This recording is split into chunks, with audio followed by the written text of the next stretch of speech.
Frank dövləti. Avropada dedik ki, belə deyək də, tayfalar vardı. Bildiyiniz kimi German tayfaları yerləşirdi. Reyn çay bölgəsində. German tayfaları adətən indiki Almaniya bölgəsi, Fransa bölgəsində yerləşir. Bizim era 1-ci əsrdə bu German tayfalarını Roma dövləti tabe etməyə çalışırdı. Lakin tabe edə bilmədiyi üçün məcbur onların da Roma ərazisinə gəlişin qarşısını almaq üçün səddlər tikəcəkdi.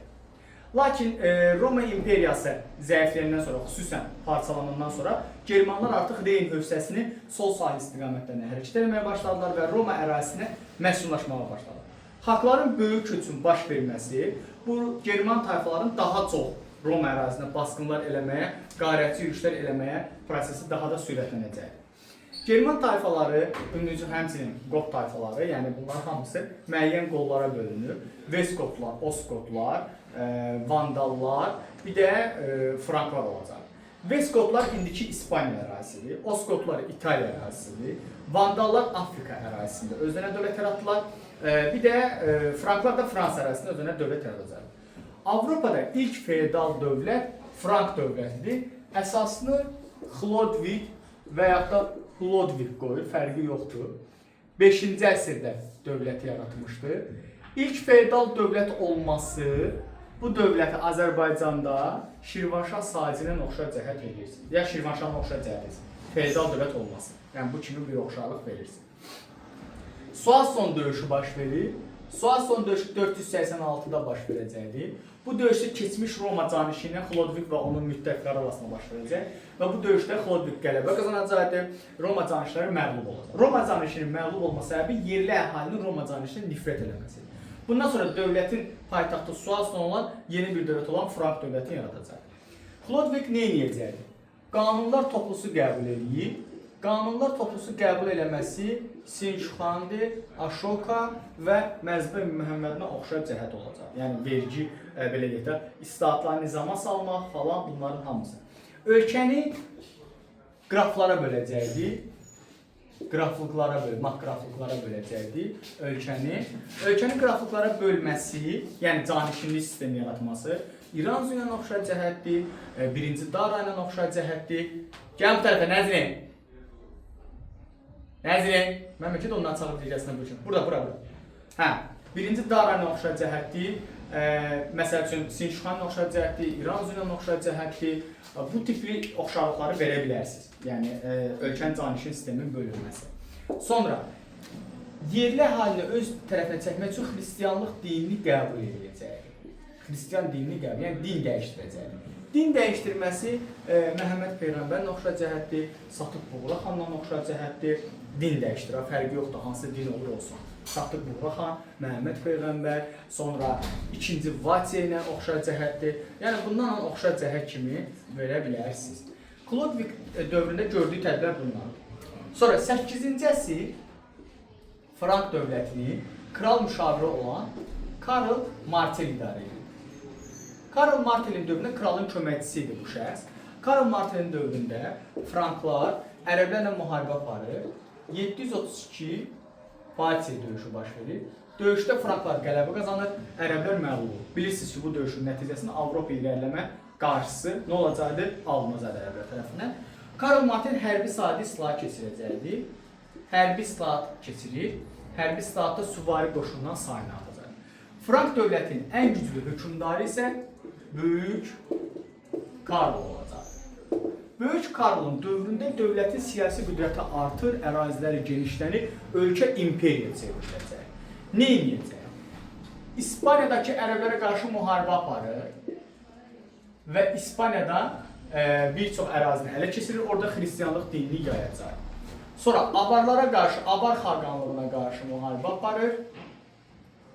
Avarlara qarşı müharibə aparmaq, bax, tayfa adında deyirik də, fərqi yoxdur, Mərkəzi Asiyada yaşasın və yaxud da Orta Asiyada yaşasın. Yəni, bunu İstəmi xaqanla, belə deyik də, Muğan xaqanla, Bumin xaqanla oxşar cəhət edirsiniz. Yəni, İstəmini yox, Buminlə Muğanı oxşar cəhət edirsiniz. Sonra Avar xaqanın süqutu uğradacaqdır. Saks tayfalarla 30 il müharibə aparır, lakin 30 il müharibə aparsa da onlara tabi eləyə bilmir, sonunda onlara torpaq sahəsi verməklə, rəhbərlərinə torpaq sahəsi verməklə onlara öz tərəfini seçib və müharibəni başa çatdırır.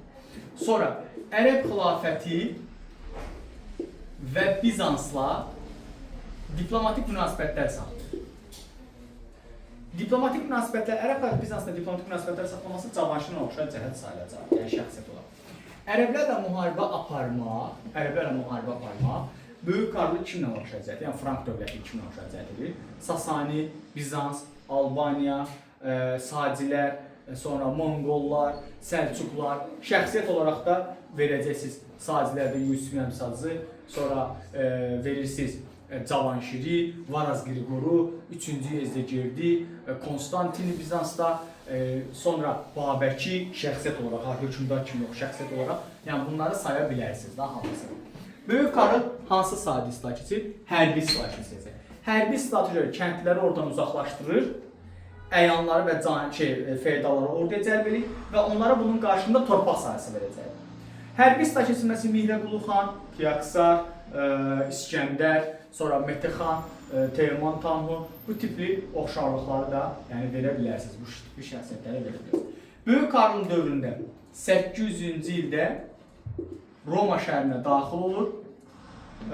Burada belə deyək də Romaya daxil olacaqdı, German tayfaları məğlub edəcək, Roma papasına təhlükə edəcək şəxsləri məğlub edəcək və Romaya daxil olur və özünə imperator titulu alınacaq.